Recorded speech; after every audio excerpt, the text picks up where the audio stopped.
tudo. Então é melhor logo regularizar a sua situação. E durante o ao vivo, né, o Rogério estava falando sobre o calor que está fazendo aqui em Maceió e eu comentei que nem parece, né, que já é outono. Pois é, o verão oficialmente já acabou. O outono começou no dia 20 de março.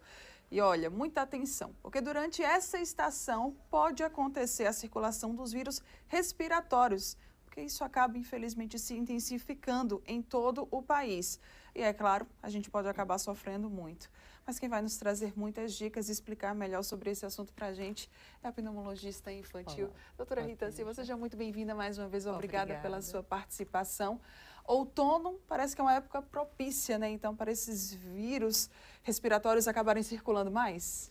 Com certeza, os vírus respiratórios, eles começam a circular logo no outono, normalmente logo após o carnaval começam as síndromes gripais, porque começam a circular os vírus, e a gente tem populações alvos que são mais afetadas com isso, com essa circulação de vírus. As pessoas gripam mais no outono e no inverno.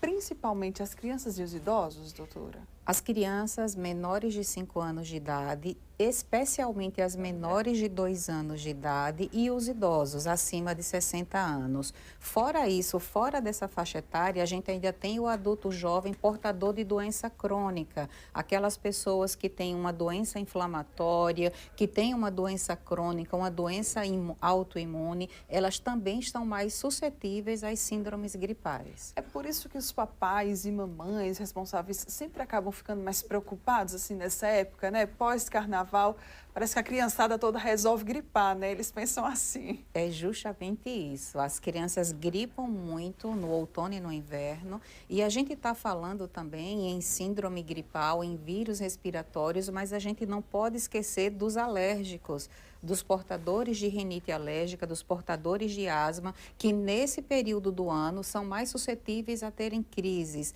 de rinite e de asma, por conta das mudanças climáticas que ocorrem nesse período. Você falou que nem parece outono, parece que a gente está no verão, mas existe uma amplitude térmica. Pela manhã está um pouco ameno, à tarde está mais quente. Normalmente, quem não tem doença inflamatória não percebe essa mudança climática, mas aquele portador de doença inflamatória sente e desencadeia os sintomas. Pois é, né? Exatamente por isso que às vezes as pessoas pensam assim, olha, começou a chover, estou com alergia, por que começou a chover? Porque o tempo mudou, porque o clima mudou, é por isso que as pessoas falam assim? Exatamente isso. A via aérea está inflamada e reage à mudança brusca. Às vezes pode até não ser brusca, mas a mudança climática, a mudança de temperatura via aérea reage e você acaba tendo crises de rinite, de espirro, coriza, tosse e acaba precisando ir numa emergência. Verdade. Doutora Rita, tem como prevenir? Acho que essa daí é que é a grande dúvida, né, de todo mundo. Tem como prevenir? Em relação às síndromes gripais, é interessante você estar com seu calendário de vacinação atualizado. É nesse período do ano que começa a campanha de vacina da gripe, da vacina contra a influenza. Então, é importante, começou a campanha, leve seu filho, leve seu idoso ou aquele portador de doença crônica, eles precisam ser vacinados. Uma outra coisa que também é muito importante e até parece não ser, mas é o hábito de lavar as mãos com frequência. Isso tem um impacto muito positivo. É você lavar as mãos e não colocar a mão na boca, no nariz e no olho para você não levar o vírus para as suas mucosas. Aquele hábito que a gente aprendeu ali na pandemia, né? Exatamente. Parece que muita gente já esqueceu. Parece simples, mas é impactante no sentido de prevenção de síndrome respiratória. A vacinação, o hábito, os bons hábitos de higiene, não levar a mão no olho, na boca, no nariz e também ter uma boa alimentação. Uma alimentação saudável para você estar bem nutrido, porque se você entrar em contato com o vírus, você pode fazer uma forma leve, um resfriado leve, porque seu corpo está nutrido e reage melhor a isso. E, doutora Rita, eu acho também que é válido que a gente fale para quem está nos assistindo que, infelizmente, algumas doenças elas podem desenvolver uma forma mais grave, né? E aí, como é que eu posso ficar atento, em alerta realmente a esses sintomas que vão se agravando, até para poder levar ou a criança ou o idoso, né, principalmente ali para o médico, para o hospital? Normalmente, os vírus respiratórios, eles se localizam muito na via aérea superior, no nariz, na garganta, no ouvido. Quando o vírus atinge a via aérea inferior, os brônquios, os bronquíolos e até mesmo o pulmão, isso tem uma chance de ter uma gravidade maior, que é a síndrome respiratória aguda. Um sinal de alerta é o desconforto respiratório.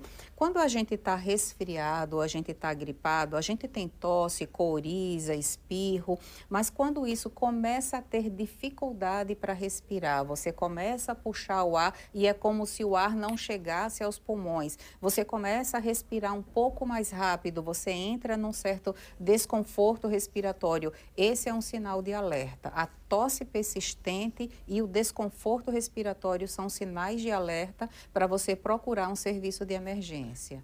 Era exatamente o que eu ia perguntar, né? Procurar logo o serviço de emergência, Isso, né? exatamente, porque a síndrome gripal aguda ou a síndrome do desconforto respiratório agudo, ele atinge o pulmão e é passível de gravidade. Então, você precisa procurar um serviço de emergência o quanto antes. E, doutora, para a gente finalizar, qual que é a grande mensagem, então, que fica para quem está nos assistindo, né? Sobre essa mudança climática, sobre o outono chegando e toda essa circulação dos vírus respiratórios, principalmente. Exatamente. A grande mensagem é: vacine, tome a vacina contra a influenza para você estar mais protegido, tenha os seus hábitos de higiene, lave a mão com frequência, não coloque a mão na boca, no nariz e no olho para você não levar o vírus e fique tranquilo. Se você é portador de asma ou rinite alérgica, faça o uso da sua medicação preventiva no outono e no inverno para você não desencadear crises. Muito bem, doutora Rita, muito obrigada pela sua participação. Obrigada, sempre bom demais tê-la aqui junto com a gente. Parabéns, tá? Obrigada. Muito obrigada mesmo pela sua participação e um excelente dia. Para todos nós.